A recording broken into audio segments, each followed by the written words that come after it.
Nigar Bağırovanın səhhəti kritik həddə çatdı, aclıq aksiyası davam edir, məsul qurumlar isə susur. Əldə etdiyimiz məlumata görə artıq uzun müddətdir aclıq aksiyasını davam etdirən Nigar Bağırovanın səhhəti son günlərdə kəskin şəkildə pisləşib. Məlumata əsasən o huşunu itirərək yerə yıxılıb və başı yerə çırpıldığı üçün ciddi şəkildə zədələnib. Hadisədən sonra həbsxana əməkdaşları Şərqiyə Sadıqova və Aytən İbrahimovanın kamerasının qapısını açaraq onlara belə deyiblər: "Gəlin, Nigar Bağırovanı sürüyüb çıxarın." Bu ifadə həm insani, həm də hüquqi baxımdan ciddi narahatlıq doğurur. Məsələyə dair şikayətlər cavabsız qalır. Baş verənlərin ardından aidiyyəti dövlət qurumlarına dəfələrlə şikayət edilsə də hələ ki heç bir cavab verilməyib. Həbsxana rəhbərliyi Xəzər rayon polis idarəsinə Nigar Bağırovanın vəziyyəti barədə rəsmi məlumat ötürərək bildirib ki, gətirilən məhbus aclıq aksiyasını davam etdirir və onun həyatı üçün real təhlükə yaranıb.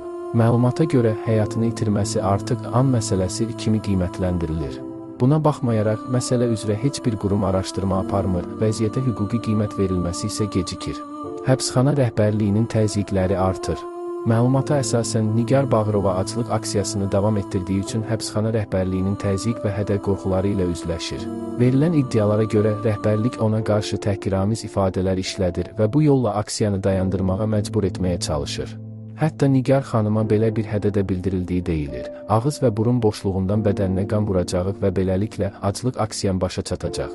Bu cür ifadələr məcburi tibbi müdaxilə və qeyri-insani rəftar ehtimalını gündəmə gətirir.